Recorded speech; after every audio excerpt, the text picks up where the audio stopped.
Thank you for listening to the BJJ Brick Podcast. We'll be bringing you Brazilian Jiu-Jitsu and good times. We hope to flatten your Jiu-Jitsu learning curve, help you get the most out of your grappling ability, and meet your goals both on and off the mat. Welcome back, my friends, to episode 38 of the BJJ Brick Podcast. Today we have an interview with Nick Albin, otherwise known as Chewy. I've got Gary here with me. How you doing today, Gary? I am doing good. How about you, Byron? Doing good. I haven't had quite the same day you've had. I mean, we both went to open mat this morning, and then Gary, after the open mat, goes for a 20-mile bike ride in the 101-degree weather. So it's not quite the same as what I did after the open mat. Well, I don't have the cardio you do, so I'm trying to get it up to that level. So that's what's happening. That doesn't make any sense to me. I couldn't ride a bike 20 miles on a dirt path like you just did. So you got your cardio. I think you're above me on that one, buddy. Yeah, but I don't know about that. I've seen you run. You run marathons. I ran a marathon. That's one more than I've done. Gonna drop the S off that, but you ran half marathons too. Yeah, I did a couple of those. Gary rode his bike in 100-degree heat and did you not finish a whole water bottle? Oh, now you got to bring that one. Yeah, up. because that's impressive. That's crazy. That's not impressive. He brought 2 water bottles and didn't even finish one. 20 miles. He didn't need it. All right. Yeah. Okay. I just want to promote the legend of Gary, the podcast, the jiu-jitsu podcasting guy. I'm a podcasting legend. Podcasting legend, yes. One of these days, maybe. We'll get there. We'll get there. Yeah. But for now, you're the guy who could ride his bike 20 miles in unbelievable heat and not drink any water, and then hop on a podcast later on. Yeah, right now I have 2 stripes on my white belt podcast.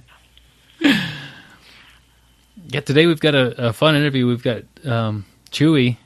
Everybody knows him by Chewy. He's got chewjitsu.net is his blog. Swing by there, check that out, guys. Talk about basically everything jiu-jitsu, competition, his wrestling background, how he uses that to his advantage, and training and some coaching advice. We hit everything on this interview, and lots of good information for everybody. I know you guys are going to have a good time listening to this, and if you don't like it, don't worry. It's just because you don't like jiu-jitsu, because this is all about jiu-jitsu today, my friends. If you like jiu-jitsu, you'll definitely like it.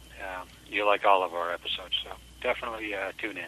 Yep, and if you missed last week's episode, Chewy did the quote of the week, so after you listen to this, make sure you listen to the last week's and get to hear his quote. It's good times. That was a great quote, and speaking of quotes of the week, what do we got this week, Byron? This week we've got a quote by William Faulkner. His quote is, "Given the choice between the experience of pain and nothing, I would choose pain." And I think everybody could relate to this when you're laying on the couch and the time is ticking, or you're at work getting ready to head home, and jiu-jitsu's next, and it's maybe not the day you're the most motivated to go train for some reason, and you're going to go experience some pain, or you're going to stay and do nothing and not experience anything. That's the time when you've got to decide, I'm going to get up and I'm going to experience my pain, and ultimately it's going to be fun and enjoyable, but there'll be discomfort once you walk in, and start rolling. There's going to be times when it's uncomfortable and it's painful. So yeah, and you just have to try stuff. You have to put yourself out of your comfort zone, and a lot of times that is going to be painful, whether it's jiu-jitsu or giving a speech. It's just something that's outside your comfort zone. You've got to live your life, try new challenges, and that's the way you're going to grow as a person. You're going to grow as a jiu-jitsu artist, and it's just going to make your life that much more fulfilling. Yeah, you want to experience as much as you can in this life, and a lot of that's going to be some discomfort, or you try to experience nothing. Like if you want to just be asleep all the time, that to me is just time that's just wasted.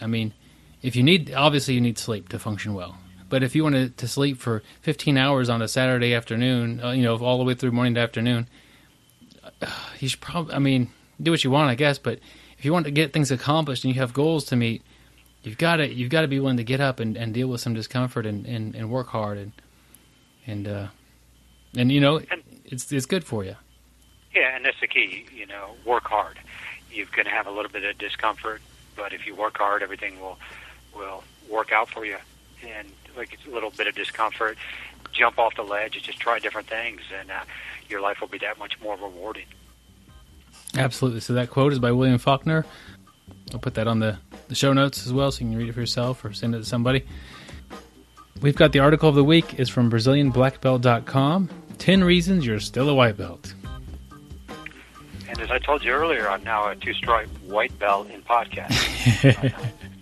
Well, we're under a year, so. Yeah, under a year, so that makes sense. But well, no, this is a really great article. 10 reasons you're still a white belt and what you should do to change that. And it gives, 10 different reasons.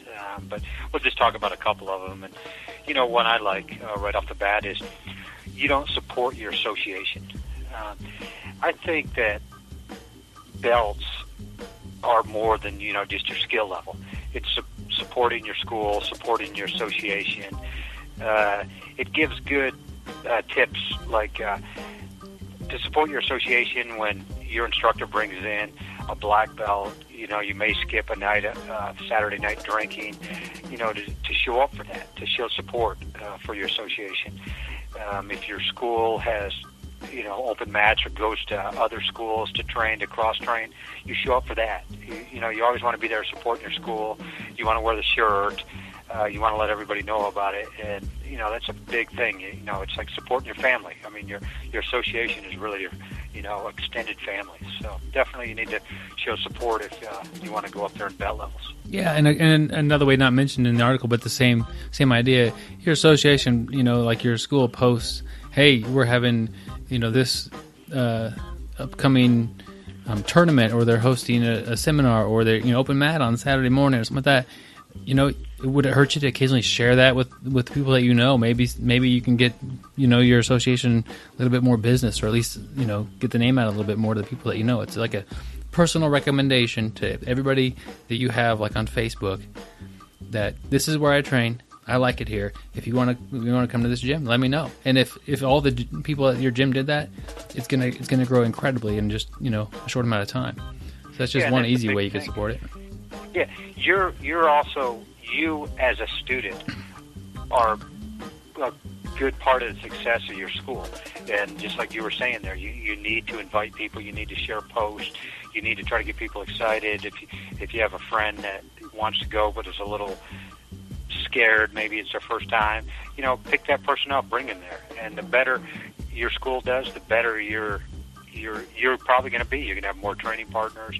You're going to have more of a family atmosphere. It's a place that everybody's going to really, really enjoy it. And as your school succeeds, it's just going to bring more talent into that room, which is going to make you exponentially better. Yeah. Another reason of the 10 you're still a white belt is not enough mat time. Your instructor's going to notice at the end of class, it's time to roll. If you're ducking out early, I've got to go home and do this. Sometimes life happens and you have to head out a little early. It's a choice between coming to class at all and coming to class and leaving a little bit early. You should come to class. But if you never roll, or majority of the time you're ducking out and you're not getting any actual mat time on, the instructor's going to notice that, and they should. And your development's going to be slowed because of that as well. They want to see you use the techniques that they're teaching you on a live opponent. They don't expect you to be perfect. You're still a white belt. You're not perfect. So they want to see that growth, and it's the rolling aspect of jiu-jitsu is why you can become good at jiu-jitsu and know that you're getting better. Like without the rolling, you could learn a bunch of techniques and think you're doing better, but you have no idea if you're actually able to execute these techniques on anybody. Yeah, so don't always duck out of there. Yeah. Yeah, that's a great point right there. If you can execute them, but looking through those 10 and saying not enough mat time, I wonder too about not enough drilling time. Sometimes I think that I put too much mat time and not enough drilling time, and I think it kind of hurts my development sometimes. So then I switch back. But definitely I agree with that. You got to put a lot of mat time in there. But I do think you got to make sure you drill also. To make sure you're figuring out the little details of every move. Sometimes if you're just rolling, you're forgetting those. But I guess the drilling would come. What you're saying is don't make sure you get to class on time. because normally the beginning is, warm up and drilling, and then you get to the live rolling. Yeah, and if I mean, it would be. I know for you as well. I'll speak for you. It would be hard to go to a class, go through the entire class, and then not roll. That's the fun part. That's like the dessert at the end of the meal. I mean, it seems like you get a lot of people who skip the beginning and show up just in time to roll. Yeah, it was always my favorite part too, the rolling. It's always been my favorite part. But you want to be a good student. I mean, you need to be there for the class portion of it, and then also the rolling part of it. That's part of being a student and learning. Yep, and you listen to your coach. You do what your coach is showing you. Keep your mouth shut when your coach is explaining stuff. Another one I really liked on there too was number 10. You're a no-gi guy, and that suits me to a T right there. I'm a no-gi guy, and basically, if you're a no-gi guy, you're not going to be a black belt. You have to train in the gi. Brazilian Jiu-Jitsu is gi-oriented, gi-based. That's where it comes from. And, so if you want to be a black belt, you are going to have to put that gi on and train in the gi and learn techniques in the gi. So if you're a no-gi guy, I like how it says you can be a 5-time Naga expert. You've trained with Chuck Liddell and Steven Seagal. Wow, good for you. You're still a white belt in the gi. There's a big difference. And when I put that gi on, I see the big difference. There's a big difference between not ever doing the gi and doing the gi in a very limited way, or having gotten to like a certain level in the gi and then not doing much more. But that's kind of where I would say you're at. Like you've done a lot of gi work, and a lot about the gi. I spent many years in the gi, and I think that was very beneficial to my game. If I would not be half the grappler I am without all that time I spent in the gi, and I tell everybody that today. That really gi's the way to go. Start off in the gi. For some reason, I can't really tell you why, I've gravitated towards no gi. I still have gis. A couple times a year I'll put the gi on, mostly for seminars to support some associations. but no, I will put the gi on. It's changes, helps me out, makes me better. But if you're a no gi guy, you're not going to be a black belt. Yeah, or even a blue belt. Yeah, or even a blue belt, even a brown belt. You're not going to be there. So you need to decide. If that's really, really important, then you better put that gi on, put that belt on, and train that way. You can still train both. There's, you can train gi and no gi days and still get the best of both worlds right there. Yeah, and just speaking to the no gi guys, if you're training, if your school has no gi every day, that's fine. It seems like a lot of schools have gi days and no gi days, and if you're not training on the gi days because you don't want to do the gi, I would recommend you try it out because you'll probably like it. And you're missing out on half the time of it that you could be training and getting better. Yeah, grappling's grappling, and it's basically all the same. There's some more submissions, and you can't use the sweat to get you out of holds. But grappling is what I say. Yeah, I like going back to the list. Number 6, you use too much strength. He says jiu-jitsu is not about strength in any sense of the word. Slow down, catch your breath, wipe the sweat off your head, and focus on technique rather than strength. I've never rolled with a white belt and thought, oh, he's strong, he's getting close to a blue. No, I mean, that's not what you look for when you're getting ready to talk to somebody about giving their blue belt. You want the clean technique, and actually the ability to relax is a big deal. Yeah, that's a big deal. I love the part where it says, but I promise you that bench pressing and arm wrestling will not be part of your blue belt exam or any other belt exam in your career. Slow down, catch your breath, wipe the sweat off your head, and focus on technique rather than strength. And I've seen guys come in and bench press 400 pounds, but it's the technique's what matters. I tell you, I've been swept by guys who can't bench their own body weight, but their technique is just great, their leverage is great, and they throwing me around like nothing. Yeah, absolutely. And, I was kind of thinking of some funny things I've seen on belt test. And I've seen a lot of weird, not like a lot of weird stuff, but I've seen some stuff, that may not be traditional jiu-jitsu stuff in belt test, defense against two, like a lot of self-defense stuff, against two opponents or defense with a knife. And I mean, just basic self-defense that the instructor wants to incorporate into the test, which is fine. But I have never seen a belt test have a flat bench on there where they go and see what you could do and then add that to the figuring if you're going to get your belt or not. I think I'd be in trouble if they had that out there. Yeah. You and me both, buddy. Like you said, strength will come into play, but a lot of times it's your brain, that comes into play. And what I think's funny is you were talking about you've seen some funny belt testing stuff like 2-on-1 and self-defense atmospheres, stuff like that. But I remember once at a gym where me and you were both training, and our instructor was really self-defense kind of oriented. And he had us all start on one corner of the mat and had the whole class stand on the mat, and you had to try to get your way through to the other side of the mat, just run. It was kind of more like a self-awareness, street mob thing. Yeah. And I just remember I was like, man, I'm going to get killed. I don't want to do this. And so it's my turn to go. And I looked over towards the door and yelled, hey, what did you want? And everybody looked over there, and I just ran right through, no, untouched. And I just remember it's like, man, that's where your brain comes into play. And I hate to say it, but that's probably like one of my highlights of my jiu-jitsu career doing that one day. I do remember that. I think we were both white belts. Everybody, like all 10, 15 people looking over, and I just ran right through untouched. Yeah, that was smooth, Gary. And that drill, I think he was doing that so he would have, if you're in a bar and you need to get to the exit sign, whether it's the front or the back of the bar, you don't have to push your way through a few people in order to get to that. If a lot of people are upset with you or trying to do you harm, it's time to go. Yeah, yeah. I thought that was a great little drill right there. It really taught you. I remember the what you really didn't want to do was get to the ground, because once you're on the ground, you were done. I remember. You're not even going to get up. Just got beat bad. So you had to try to stay up no matter what way possible. I don't remember what I did for that particular drill, but I probably pulled guard. Gary outsmarted the crowd, though. I was going to butt scoot all the way across. But, it worked better with, trying to pretend like somebody was there. Yeah.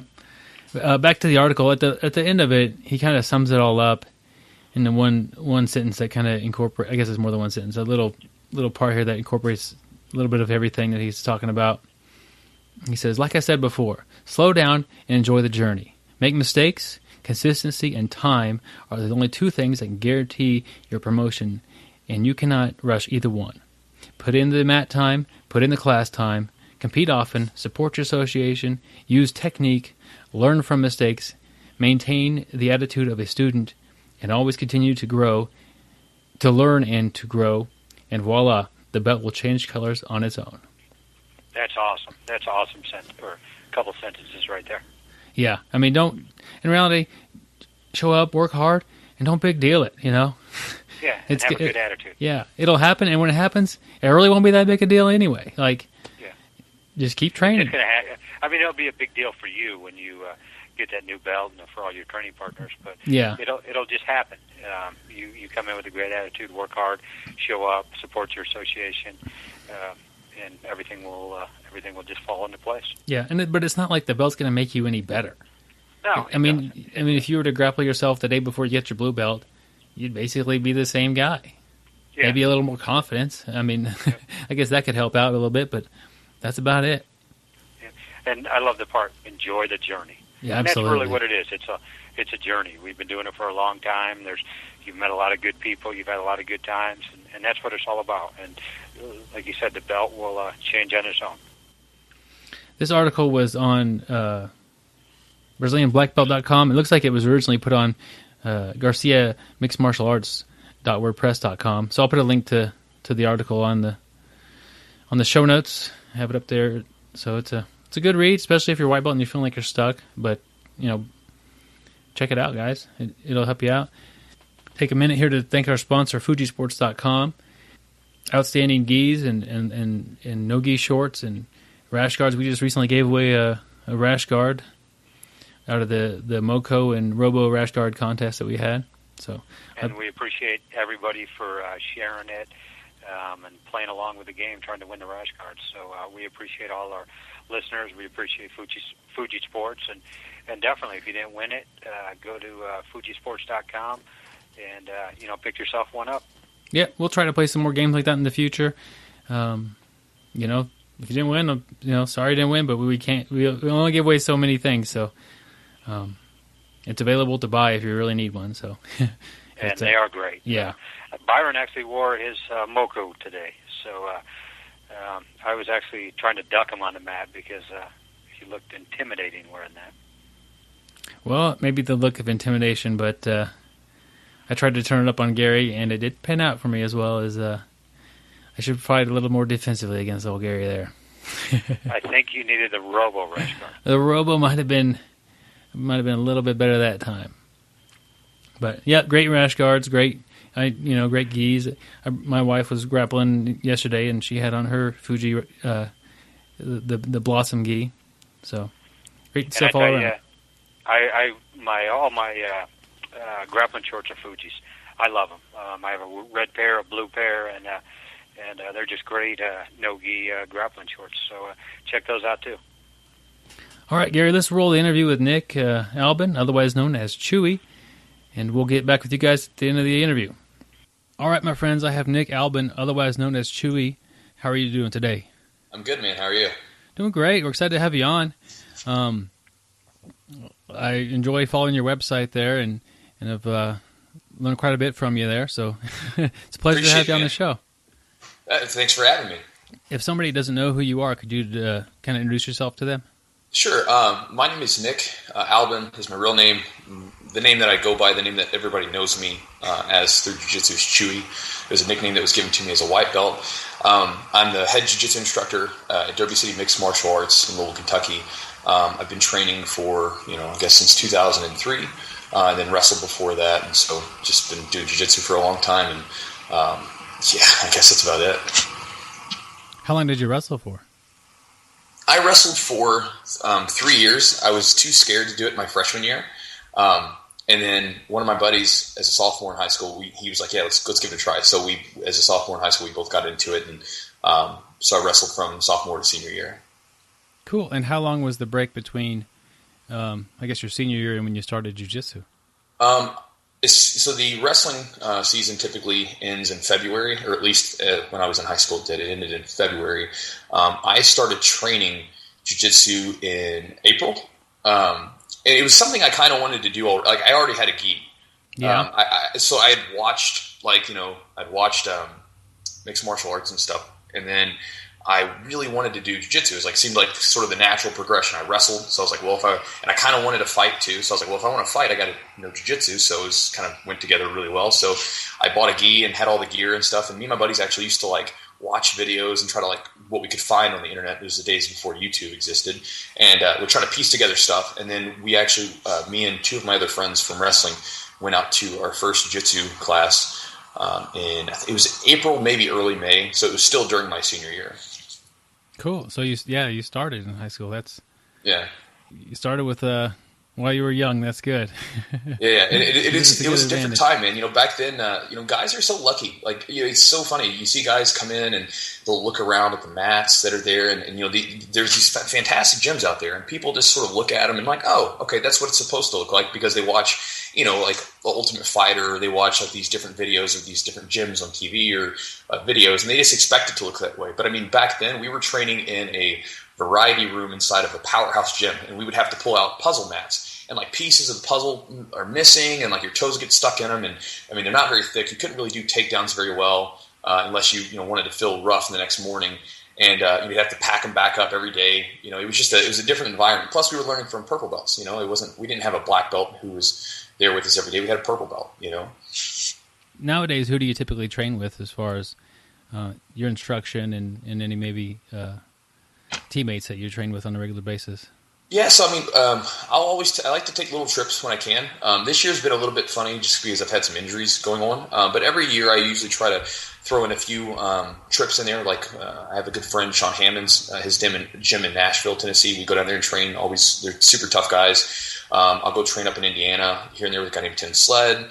I've been up to Northern Kentucky, and sometimes he comes down. There's a guy named Jordan Sullivan up there, and just different guys around the region. And then Hanato comes up. My instructor, Hanato Tavares, comes up, and he'll always teach him stuff.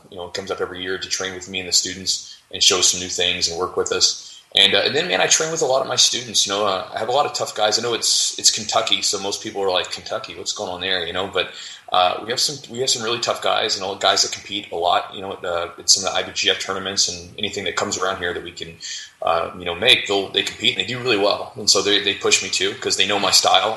I always tell the guys like, I have several. Like I have a brown belt, man, and his game, he's really, really tough. And I mean, I'll go into a black belt tournament and I'm like, man, none of the black belts were as tough as my brown belt who, knows my game and can stop a lot of the techniques that, I'm trying to use against him. So, my students mostly, but then we'll do little training trips around the area.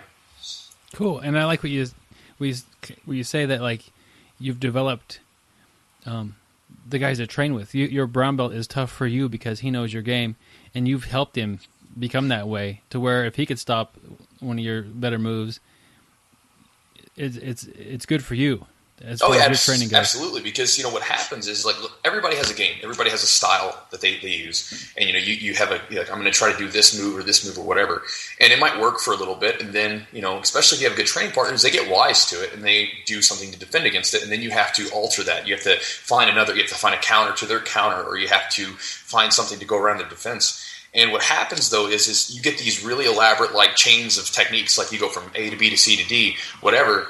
But when you go to or against someone that doesn't know your game, like A works or B works. You don't have to go to C or D, So absolutely, and I think that still happens at the lower levels. That maybe we don't notice it, but like white belts that come up together and blue belts that come up together, they're constantly like slightly changing places and who's getting the better of each other, and their games are pushing each other more than sometimes rolling with the upper belt that really nothing works on. Oh, absolutely. I mean, you'll see the white belts that because you kind of get groups of people that kind of they can become buddies and stuff like that, and you'll see them. They because we're all competitive on the mat. It's nothing wrong with it. We train hard, and it's just like if you played a video game or a pickup game of basketball, you're both trying to win. And so it's fun. But you'll see it. You'll see like I have. One of my white belts, I remember them in particular. One was named Ben Fowler, and the other one was Corey Higdon. And when they were coming up, man, they were just like it would be every other day. The other one's beat the other one, and then the next day it'd be the other one, and back and forth. And they both got their blue belts very close to one another. That's cool. You said you're under Hanato Tavares? I am under Hanato, yeah. Cool, and I am as well. I'm a brown belt under Hanato Tavares. What's it like? What's your experience like training with him and working?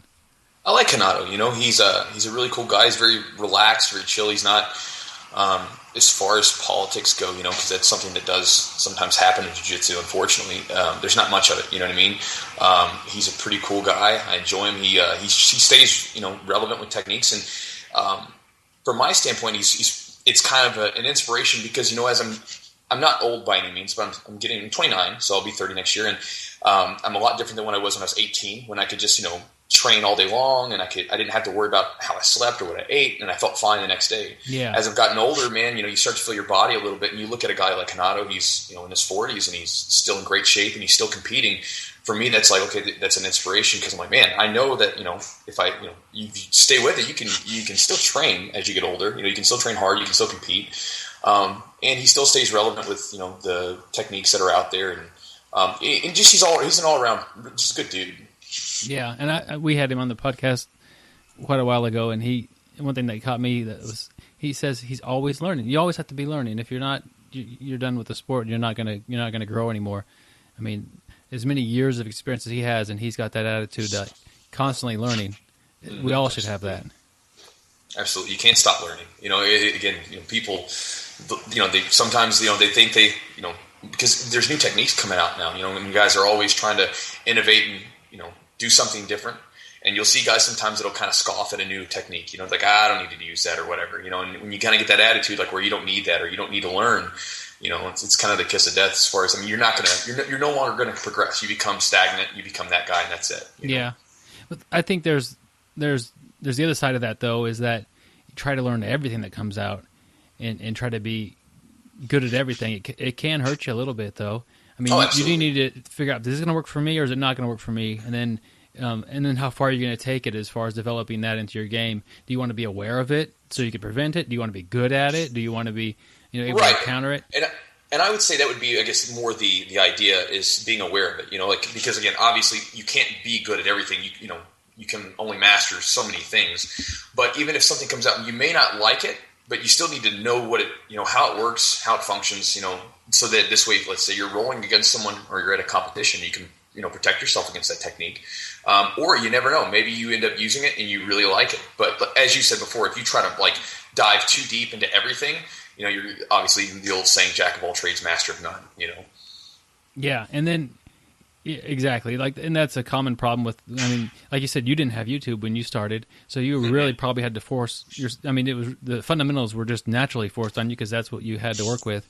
And nowadays, a lot of times guys, they just go out there and find the latest and coolest thing, and sometimes they lack that fundamental. They do. And, I think that's part of the instructor's job, now, is to make sure, because I always tell my students, if you see something out there, like let's say they watch YouTube, I always tell them, send me an email, show me the video, I'll look at it for you, I'll tell you what I think about it, and we can go over, after class or something, because sometimes they don't know. They look at a position and they think, well, that looks like it's feasible, and so they think they can use it. And then in reality, breaks a lot of fundamental principles of jiu-jitsu. Then it might be like a trick move, the move that's going to work like one time, and as soon as the guy knows what it is, it doesn't work so well. And it's cool because it looks cool, it looks fun, but it's not going to be something that they should spend much time on as a white belt or blue belt. Yeah. And the other side of that is that, let's see, I see a legitimate top-tier black belt doing the technique, and it works. Well, if that was me in there, and I even had that technique, like the build up to that position that he got himself in, I would have been submitted 9 times already. Right. You've got to be able to back up, have that foundation there to back up the game that you're trying to play. And it may not be as fun to drill escapes all the time and things to, the basic survival moves, but they got to be there for you so that you're able to get where you want to be. Mm-hmm. We kind of skipped over a little bit I want to talk more about you. Can you describe your style of jiu-jitsu? What's it like for the average person that rolls with you? What kind of game do you play? Style of jiu-jitsu. So I like to stay moving. Okay. I don't like. I hate when there's let me think about how to word this. I like pushing the pace. I like moving constantly. I don't like sitting still. I don't want to. Even when I compete, I try to constantly move and go for the submission. I don't really like waiting around for, just sitting on points or something like that, which can be, to my own detriment sometimes, but always trying to go. As far as my style goes, the moves that I use, I really love passing. I love guard passing, and a lot of pressure goes forward. I have some stand-up passing that I'll use, and if that doesn't work, I'll come down low and I'll put a lot of pressure forward and just try to stay tight. But again, staying moving.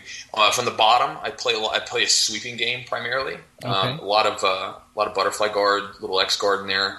And my overall goal is to somehow get around to the back to finish. So in a nutshell, I think that would be about what I would say about my game. Cool.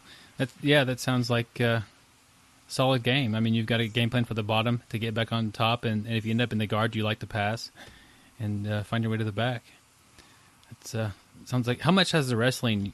3 years. I mean, a lot of guys that do jiu-jitsu wrestled their whole life, and then they drop into the jiu-jitsu. But 3 years, is that?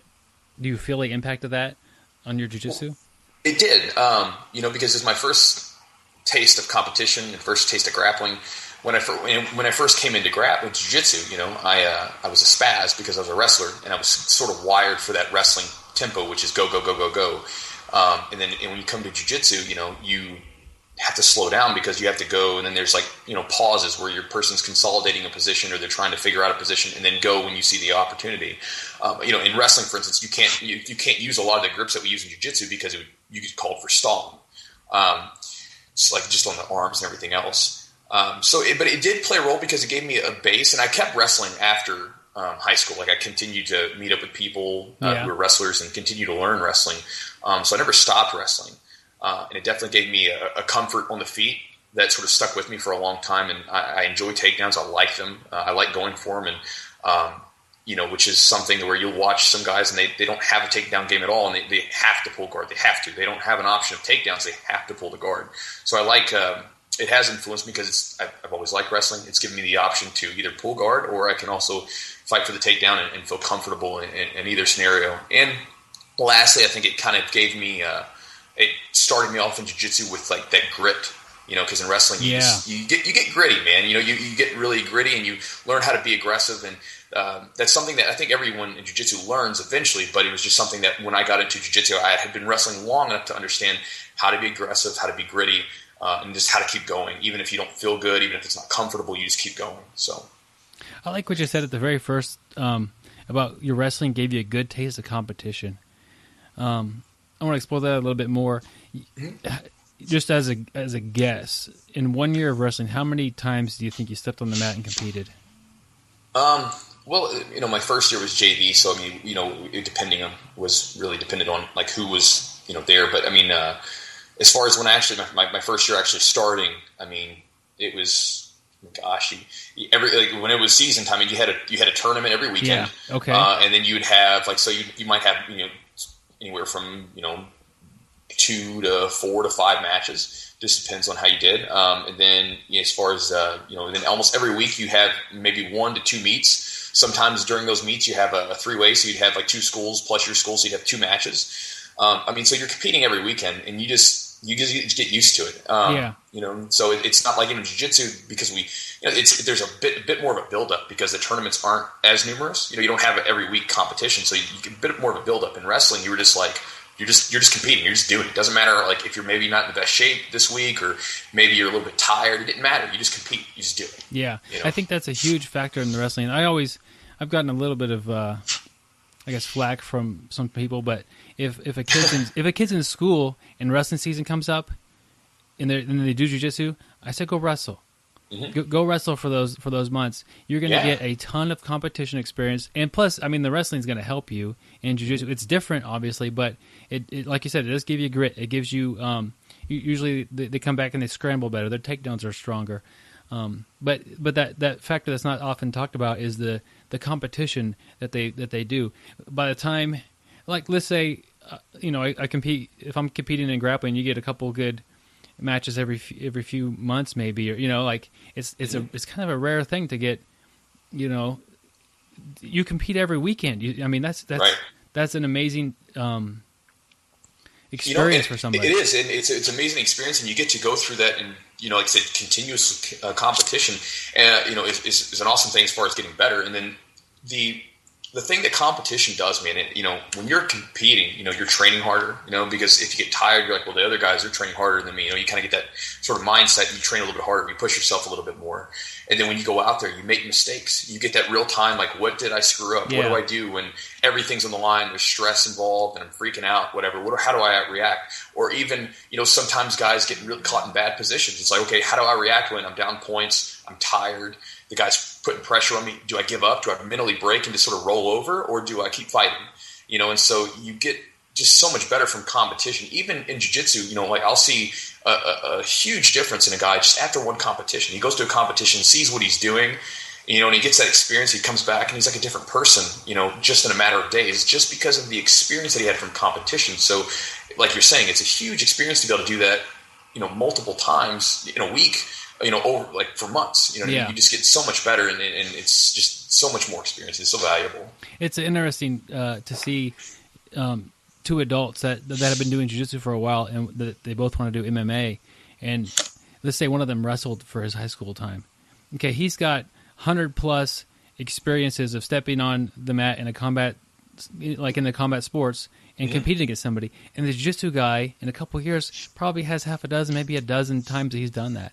Like just to step in like a cage and know that it's different than wrestling or jiu-jitsu, but just it's a combat sport.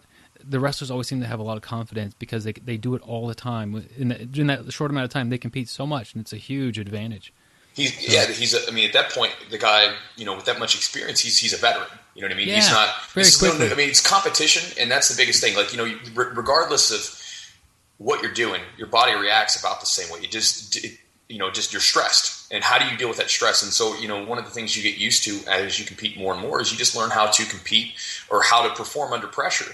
And when you're a veteran at that, man, it's huge as far as being able to compete and show your skills, to their best when you're, again, when you're in an MMA fight, a jiu-jitsu competition, wrestling match, whatever it is, that's a huge thing. So yeah, you're just a veteran. Yeah. You've mentioned on your website, I guess we haven't mentioned that yet. We should do that. Okay.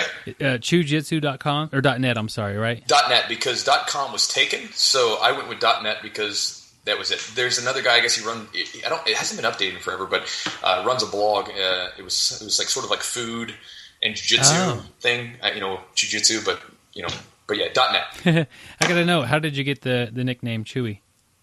So I was, again, as I said earlier, I had wrestled before, so I was really spazzy when I was a white belt. Came into the gym and just it was not smooth by any means. And I was rolling with one of the guys, his name's Mike Colley. He's actually a wrestling coach at the gym now. He and I were rolling, excuse me.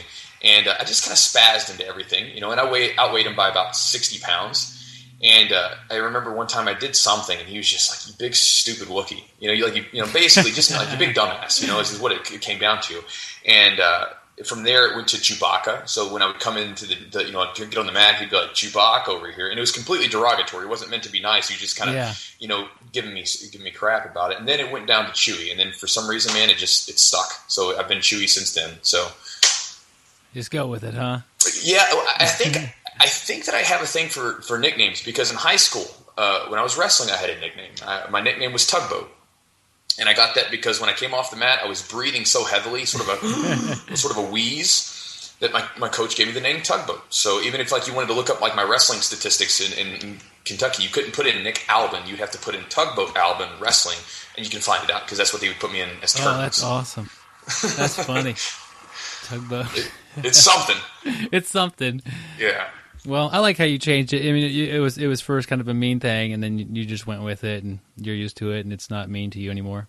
So. No, it's pretty awesome now. It's kind of strange though when you think you're a 29-year-old guy and you have your real name, and then you have this name that everybody calls you and everybody knows you by. Like if someone the other day, some guy came into the gym and he'd seen my blog and seen my name on Facebook, so he came in and he said, "Hey, is Nick Albin here?"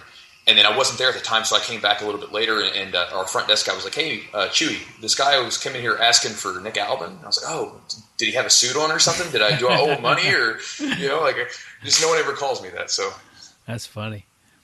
Nobody even some of the guys don't even probably know your name, huh? No. Well, they do now. Facebook's out. Have you ever dressed up in Halloween as Chewbacca? Not yet. Oh. I'm saving that for a rainy day when I can't think of something. There you go. The only bad thing about, I guess, the nickname Chewbacca is he's not a Jedi. So he's not a Jedi. No, he's just a big, he's just a big hairy thing. And again, I'm not extraordinarily hairy, so otherwise it's not fitting. Like someone will ask it, is it, did they call you Chewy because you're, really strong, or that you're hairy? I'm like, no, it's just a spaz, just a normal white belt spaz, like we all were at some point. Yeah, well, that's pretty good. It's recognizable, and it's and you've got your website from it, so that's cool. Yeah, it worked out. I did read on your website an article. You talked about how some students want to chase the next rank of their belt. Mm-hmm. What do they lose when they do that? Man, that idea, when guys come into the gym, I mean, I can't, predict it with 100% accuracy or anything, but when they come into the gym, I can almost pick who's going to do well or who's going to be able to just train, right? And so what happens a lot of times is I'll see guys, they come in and I think they give themselves this expectation where they want something. So they come in and they start, they buy 6 gis, they come in, they're posting on Facebook every single day that they're training. And then you have the guy that comes in who has this white gi that he borrowed from a buddy or something. And he comes in and he trains, he's still engaged in the class, but he doesn't really worry about anything else. And they start training, and what I see is those guys that chase the belts. They chase the belts and they're chasing they're trying to tap someone out. They're trying to chase those things. They typically burn out, man. I mean, because as you know, I mean, jiu-jitsu is just, it takes a while, man. Like, Yeah. you know, blue belt takes a bit. And when you come in as a white belt, you're going to just get beat up. I mean, I spent the first 6 months of my jiu-jitsu journey as just getting stomped into the ground, you know, and so you just have to be ready to be humbled and just enjoy it and just enjoy training. Just come in and train. And then the guy that came in that didn't, you know, he's not worried about the technique, or he's not worried about the belt. He's just, you know, he's out there to learn and train and whatever. Those guys typically do well because they have less expectation on themselves, and they're enjoying the time that they have in the gym instead of worrying about, man, am I getting close to my next stripe? Am I getting close to my next belt? I didn't tap this guy out today, but you know, I did yesterday. I must be getting worse or whatever. You know, all that kind of stuff. So most of the time, it just seems like, when you put that pressure on yourself that you're supposed to do this, or that you are chasing this, you kind of end up just burning yourself out a bit. So it's important just to let that stuff happen. One of my he was a brown belt at the time, black belt now, but he maybe heard it somewhere, but I've never heard it before. He said he told one of the white belts one time. He said, "Man, don't chase belts, chase techniques." And so I always thought that was pretty cool. Yeah, that's interesting. I mean, it's how you get better at jiu-jitsu. Mm-hmm. Absolutely. You add solid techniques to your game that you're good at. Nobody wants to be stuck on a plateau for a long time, but if you think about it, the majority of jiu-jitsu, you're on some kind of a plateau. Like you know, blue belt for a couple of years, pro belt for some number of years, and you're not constantly making huge gains in your game. You need to be able to enjoy each belt for what it is. And if you feel like you haven't gained a whole lot in a month or a couple months or whatever, that's reality. Like, that's just hang in there and get through that period of time.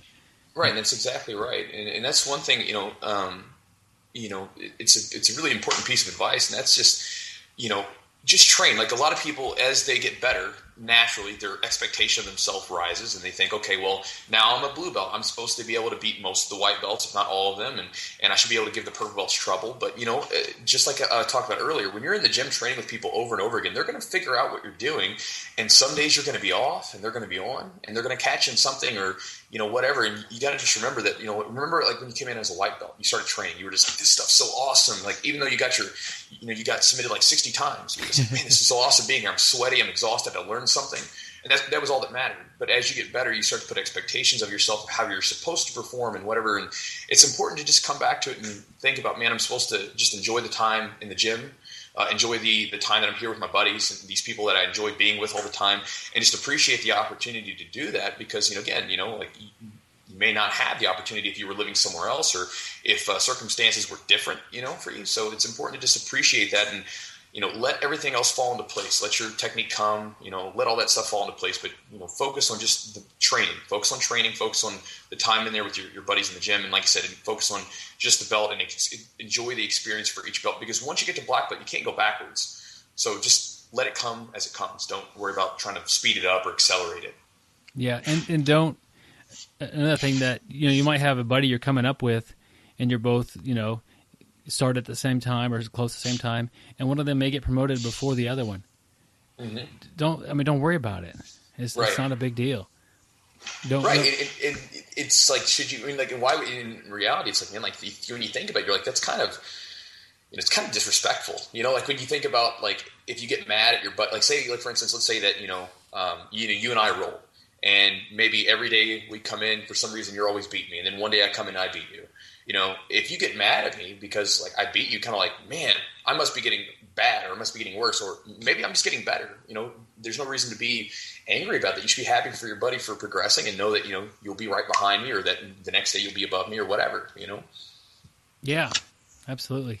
I mean, you're on the same team. Yeah, be happy for your team. I do think sometimes when people drop out, you know, it's hard to figure out why they quit, but I do think some of that is due to the frustration of seeing people of a similar skill get promoted before them. And another thing to remember about that is like, when you get your blue belt, that's you as a blue belt. If you're a 55-year-old guy and you get your blue belt, you're different than the 18-year-old guy who wrestled since he was 3 getting his blue belt. That's the you version of a blue belt.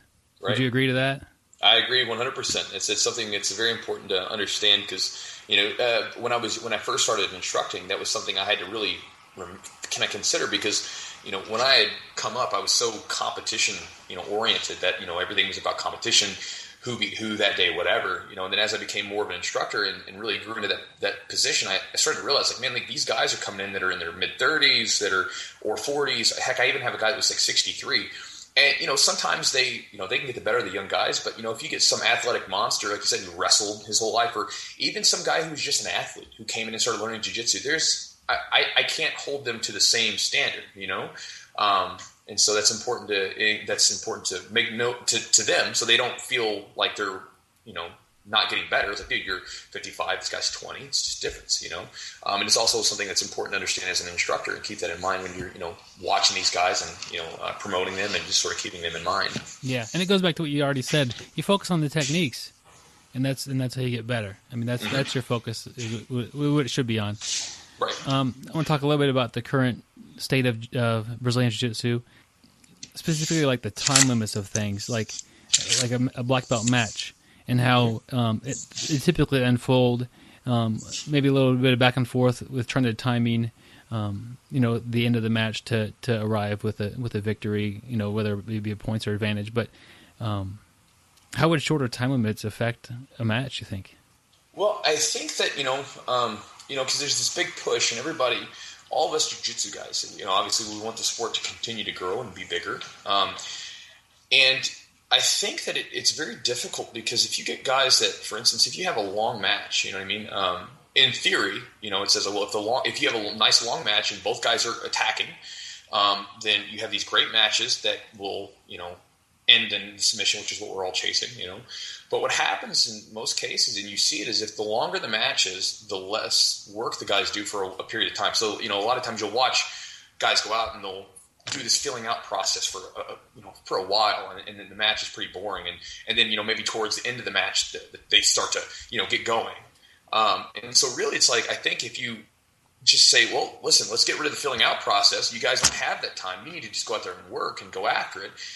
Shorten the time limits down. I think that you just make people have to move, because again, if the guy gets in there and gets a sweep, he can't just sit back and wait for 2 minutes or 3 minutes or whatever he wants to do. He has to keep moving,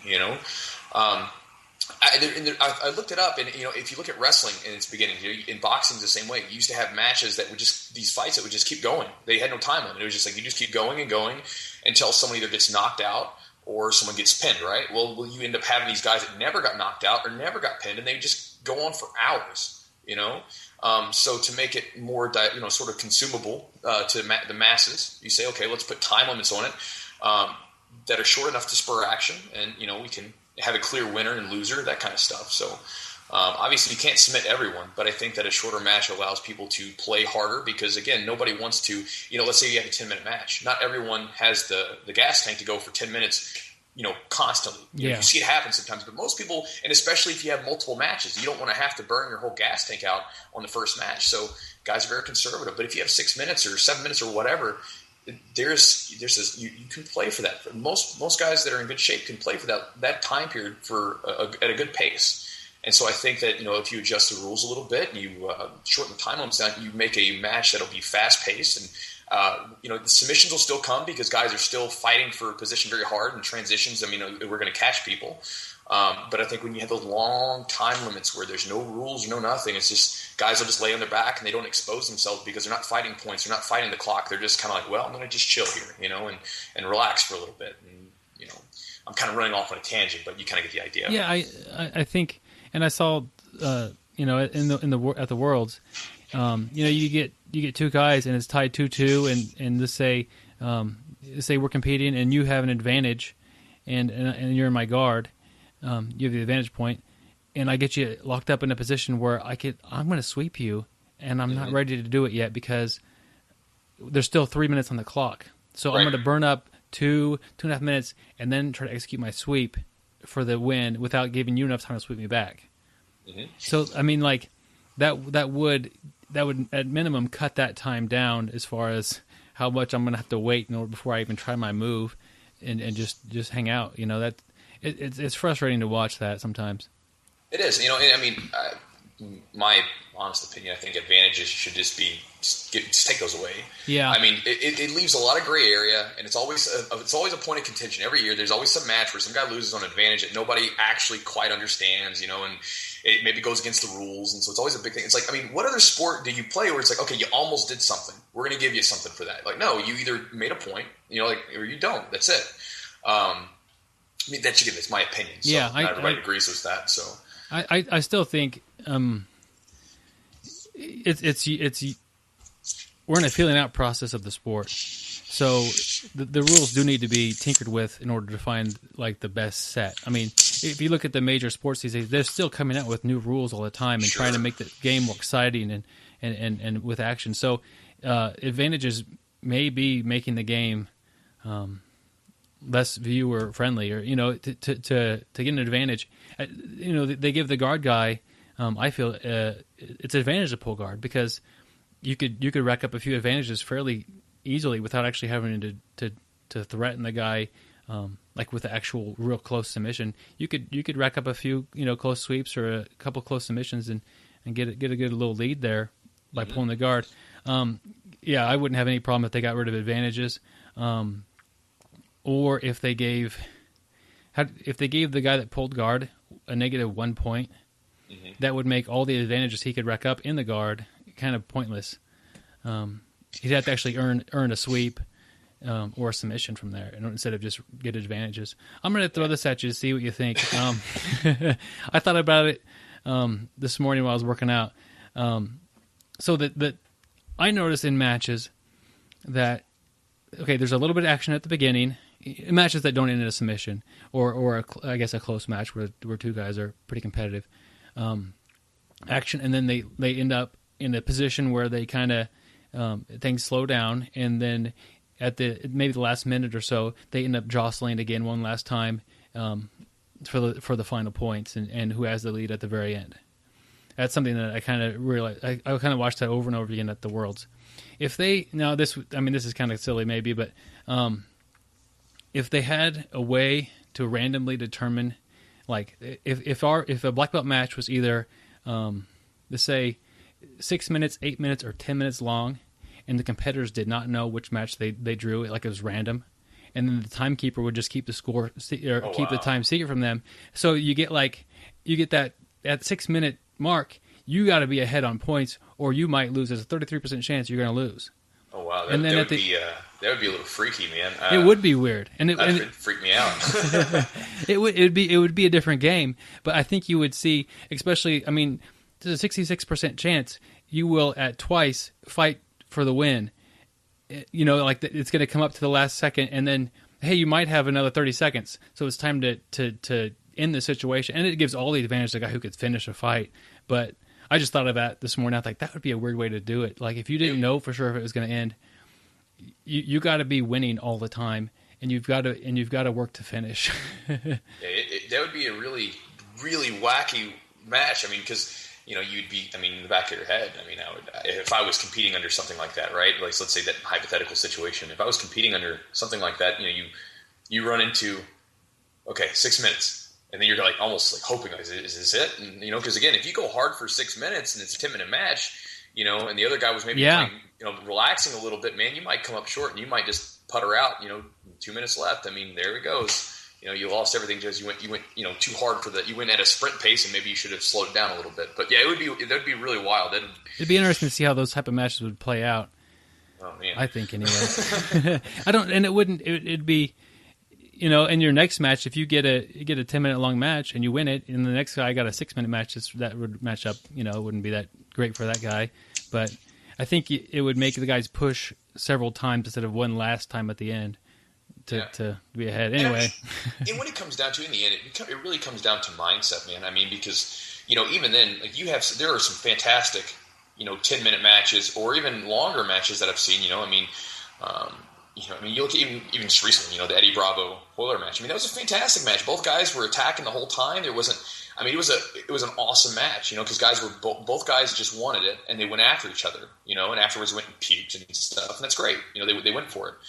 So mindset makes a huge difference, because if you're going in there and you're just like, all right, I'm going to try to squeak by and get the win. That's all I'm worried about. Or or even if you're going out there like, I just don't want to lose to this guy, that changes the dynamic completely up from the mindset of like, I'm going to go out there, I'm going to smash this guy, and I'm going to win, And so the mindset, I think, really makes a difference, because you'll see some amazing 10-minute matches or longer matches out there, and it just really comes down to these two guys. Like, what are they going in there to do? Are they going in there to win, or are they going in there to not lose, or are they going in there just to sort of squeak out, like I said, an advantage or like a point victory by 1 point or something? What are they going in there to do? And that really determines, I think, a lot of times the overall outcome of the match. Yeah, and it's just the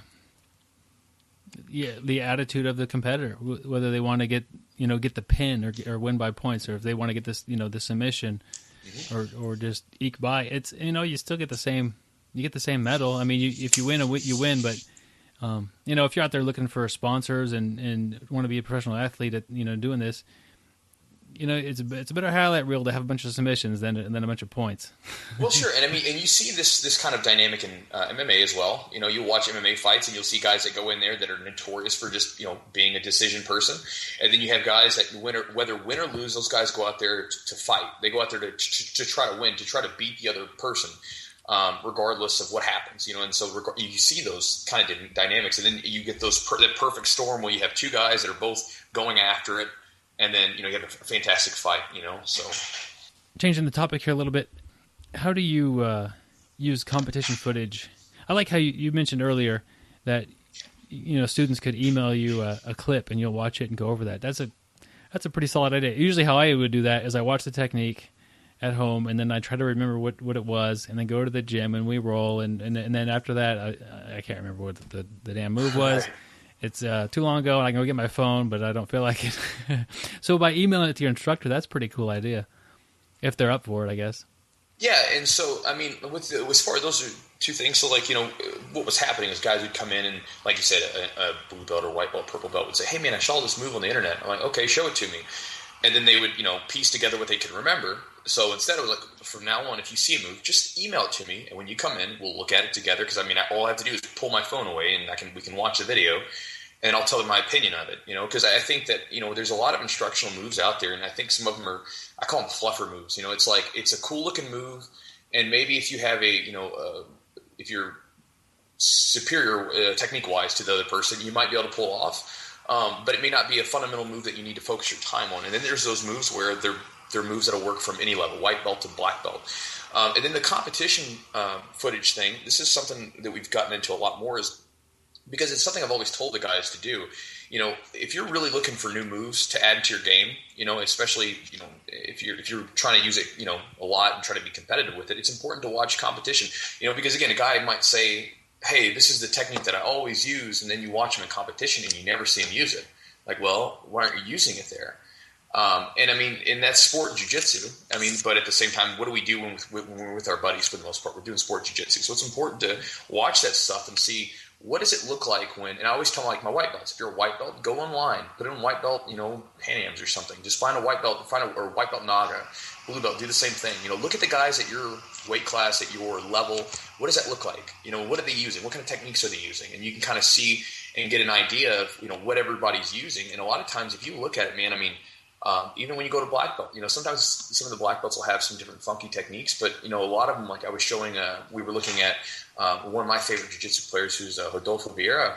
We were watching some of his matches, and they were just, like, surprised when I was pointing out how simple the techniques that some of them anyway, that he was using were, like just doing knee cut through, knee slides, things like that we already do. And they were just like, wow, because, not everybody watches a lot of sport jiu-jitsu. So when they had it broken down, they were like, oh, this is what a black belt's using. He's just using the simple stuff. He's not, do anything crazy, so it's important to point that out to them, especially when they're starting off, so that they don't, lose themselves in techniques that maybe they're not ready to take on yet.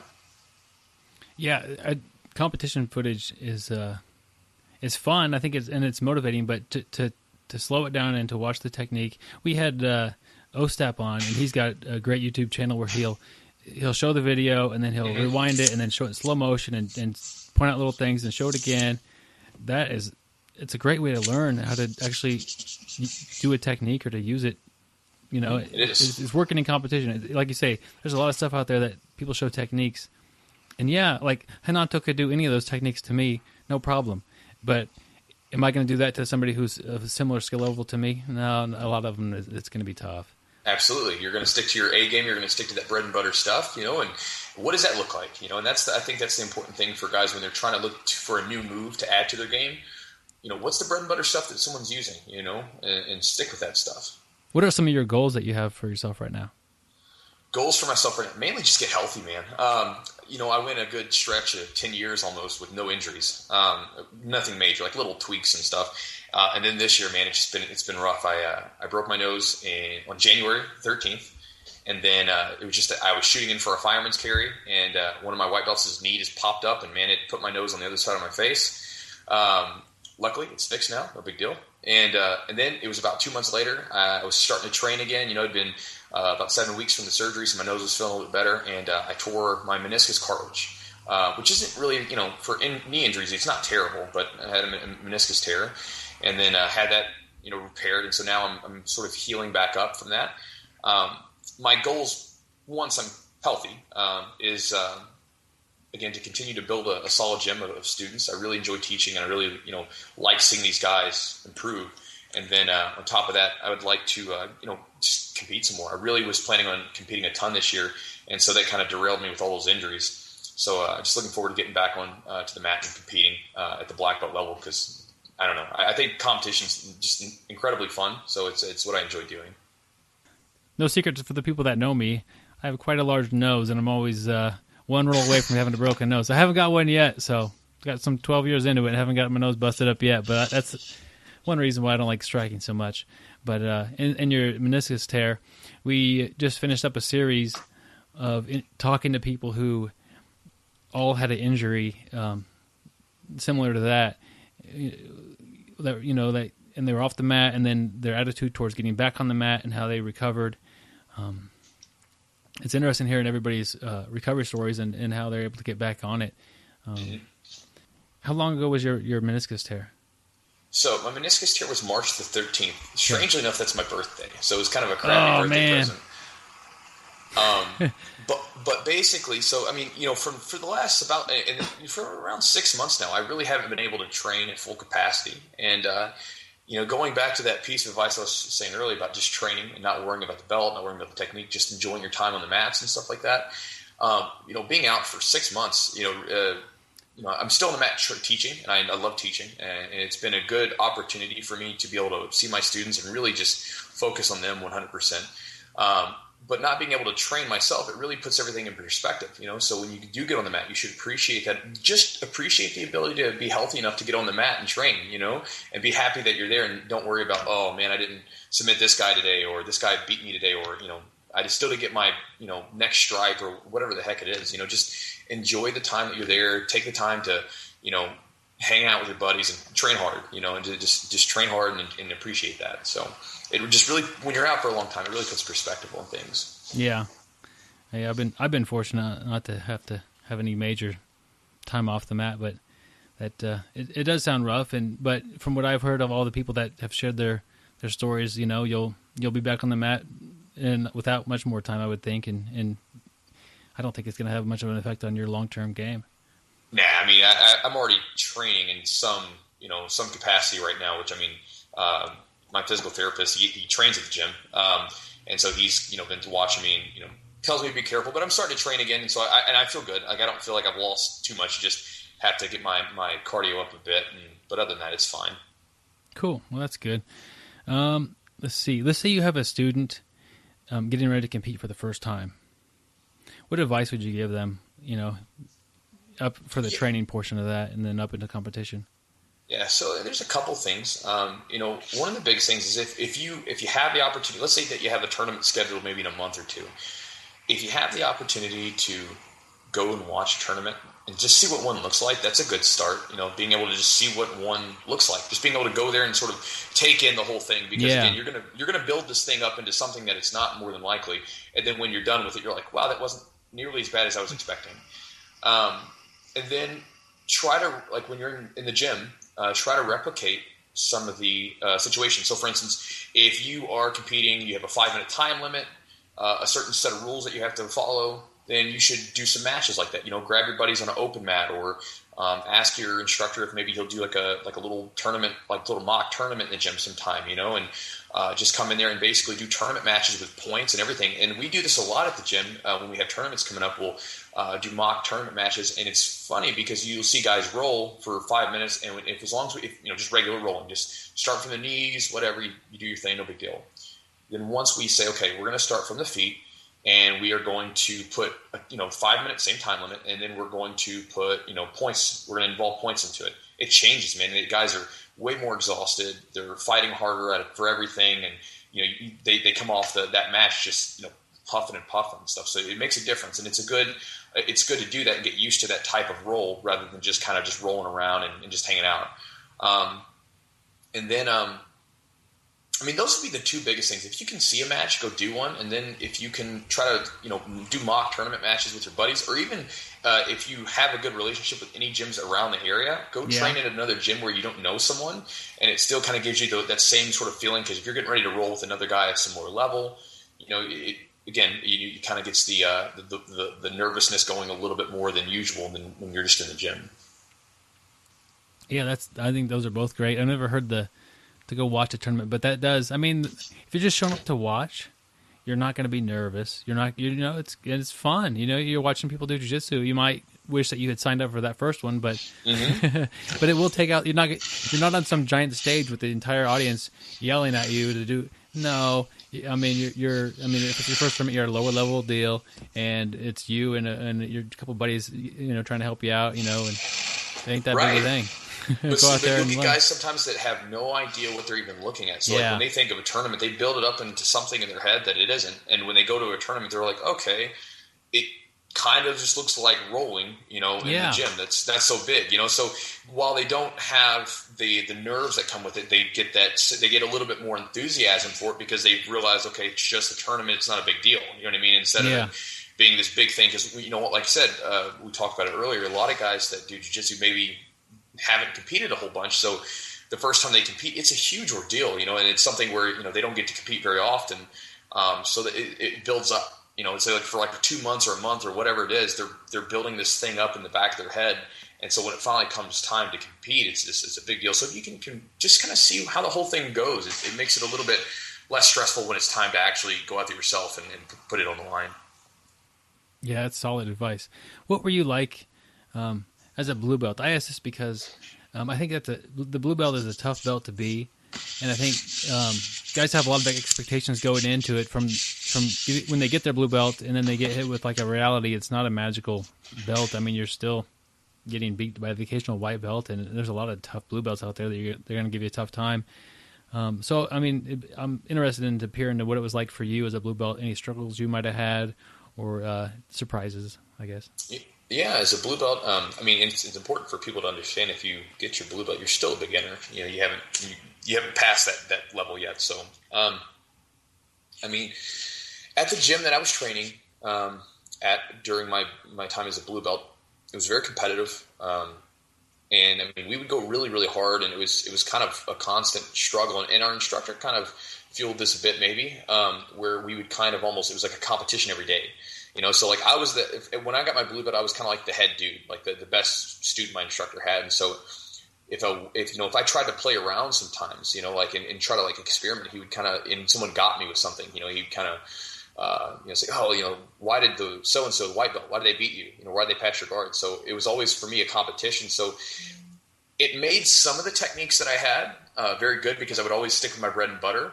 But it really impeded my ability to learn because of the fact that I was always using just the things I was good with. I never experimented with new positions, new techniques, or anything like that. And because of that mindset that I had, where I was always focused on winning, I was kind of a shithead. When I would train, I would I would get angry. Like if you submitted me with something, man, I wanted to go back. Let's go again. I remember like a guy catching me in an ankle lock, I'd smack the mat, and like, let's go again. And obviously now, if one of my students did that, I would chew him out a bit. But at the time, it was just like whatever. That's what we did, and so we kept going. And I don't think I was the most fun to roll with as a blue belt, because I was so just always focused on winning, always focused on trying to get to the next belt, always that kind of stuff. And that's why I always tell people, learn from my mistakes, because it made for a worse experience overall during that time period. And I think that the guy who does get, no one ever. I guess it's rare. Occasionally I'll get tapped out by somebody who's never tapped me before, and I'm genuinely like happy that they've done that. You know, I fight hard, they end up getting it. You know, hey, you know, good job, buddy. You know, but usually guys aren't like, yeah, I got caught in an ankle lock. You know, right? But by, you know, showing the anger and slapping the mat and making a big deal about it and demanding, you know, let's do it again, guys aren't going to want to roll with you a lot. And there, one or two things are going to happen. Either they're going to do it again to show that they could do it without any trouble, or they're going to stop submitting you altogether. And neither one of them. I mean, if a guy is not trying to submit you because you get grumpy about it, that's not good for you in the long term. Not at all, and it doesn't make for a good team atmosphere either. Yeah, that's true. And as I mean, you as a coach, you're trying to. That's one of your main focuses, to develop a good team atmosphere, and that they'll, you know, the team will grow together. Absolutely. What are some tips you have for people that are trying to develop their own game plan? I mean, it really comes down to. I mean, we always talk about this with the guys, especially when it comes around for tournament time. You know, you have to figure out, like, when you're getting ready for a tournament, and this is, you know, what we talk about, you have to know what your moves are. What is your A game? Like, what are you going to do? You know, if I said, man, I'll give you $1 million if you can, you know, beat this guy. What does that look like? What moves are you going to use? You know, and so it really just comes down to just having a very selective game and selective techniques that you're good with. So in wrestling, for instance, I mean, our coach was just, you know, it was all you needed was, you know, one solid takedown, a pinning combination, and an escape. That's it. So like 3 things that you could do better than anybody could stop. And so, you know, when you watch like really good jiu-jitsu players, you'll see that they have techniques that they can use. They always have they can always make something happen. But you watch them and they have a very like clear-cut game. Like they have a grouping of techniques that you see over and over again in their matches, because those are their best things, you know. And so I think it's important for those young guys, especially, to really like work on their obviously the fundamentals, and then from that take, okay, you know, here's my best sweep, and you know, make them work together, make the whole game, you know, sort of instead of like having little chunks here and there, make it all sort of come together like a big puzzle. But you know, you need to have your basic escapes from all the basic positions. You know, if you're on the bottom of the mount, how are you going to escape mount? If you're on the bottom of side control, how are you going to escape a side control?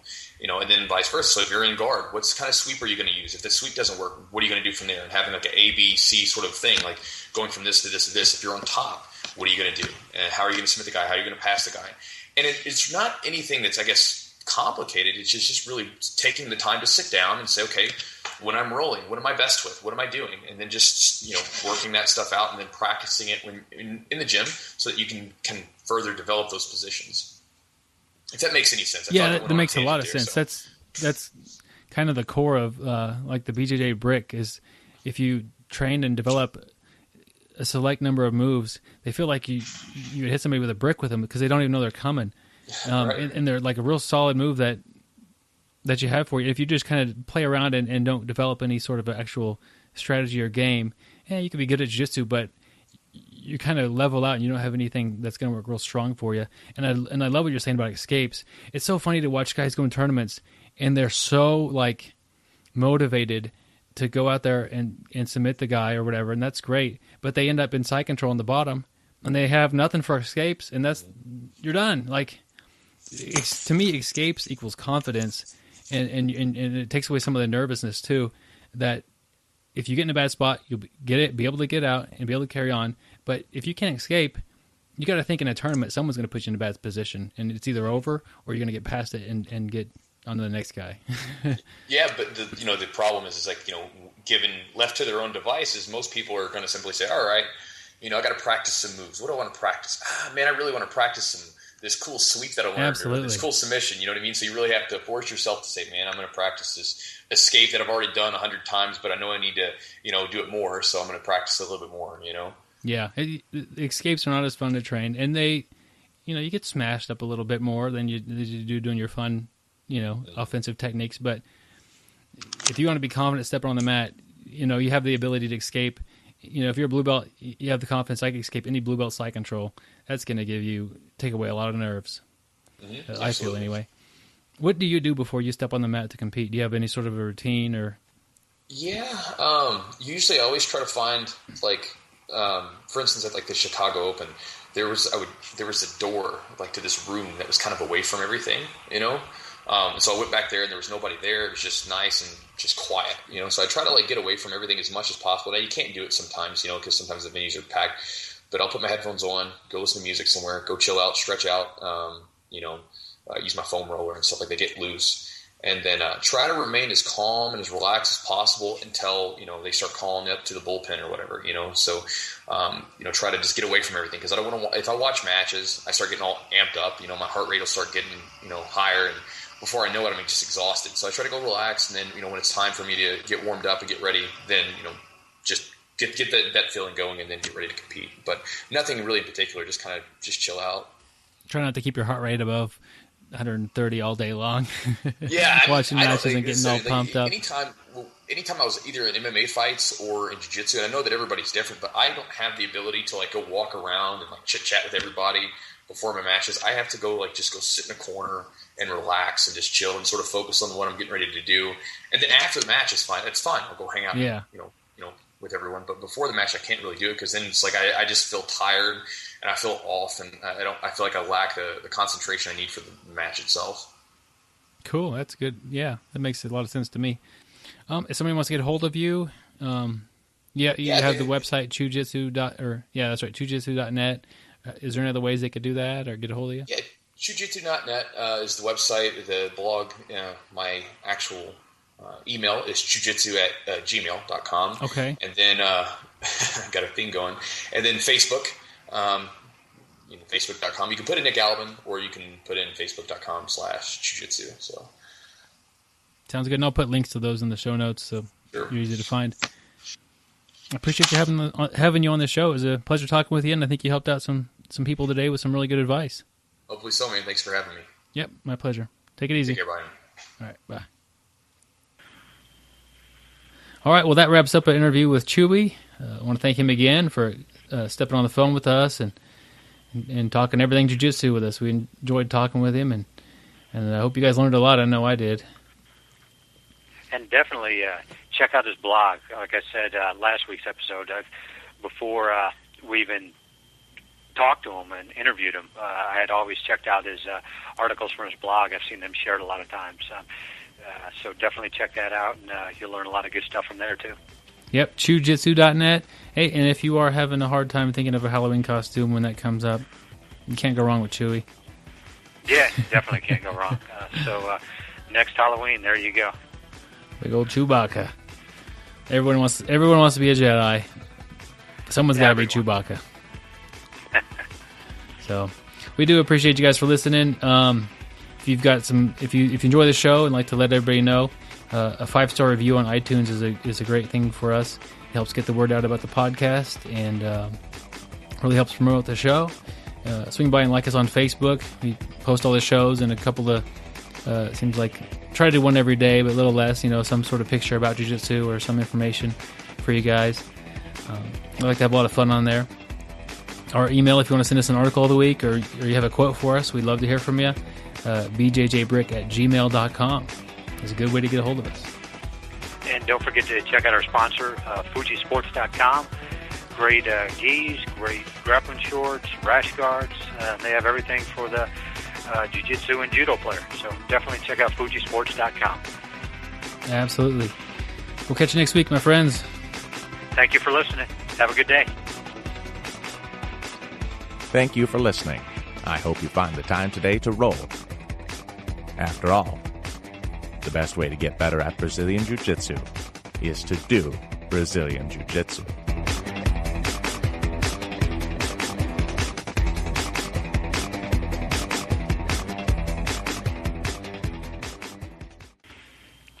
Okay, you are faced in a situation where either you're going to whisper for the rest of your life or you're going to scream for the rest of your life, like yell everything. And you get to choose. What do you go with? You go with the whisper? Yes.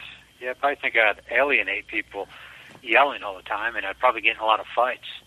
My jiu-jitsu would probably be sharp. But I don't know. I just wouldn't want to. I think a lot of people would get upset with me. Yeah. If I whisper, which happens to me a lot from getting choked out anyhow, and my vocal cords are swollen from all the rear naked chokes. But whispering, I think people might feel a little sorry for me. They think maybe I have something wrong with me, and I can't talk properly, and so I don't know. I think I'd rather whisper. It'd probably be hard to communicate sometimes, but I don't think I would alienate as many people. There you go. Wise decision, Gary. You don't, always making friends. Yeah, you want to be friendly. What about you? Same question. Well, I don't know, but I'll flip it on. I'll just say the other one, and I want to be, if I want to tell somebody something, like I guess because I'm a firefighter, I might have to yell at something or somebody. Get out of the. Stop standing on the porch. It's full of smoke everywhere. Or get out of the house or get out of the building. And I really don't want to whisper that. But I just thought of something that made me think. You probably wouldn't be a good firefighter whispering, but it made me think of something.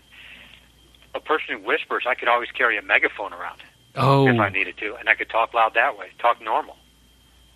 What if it's like I could carry a megaphone around? That'd look a little strange, but so I could, up the volume of my, talking. Yeah. Hey, Gary. Yeah. What if it's kind of a sexy whisper into the megaphone? The old Barry White. Oh yeah. So you'll be the whisperer and I'll be the yeller. We'll just work it out that way. All right, good times, my friends. Great episode.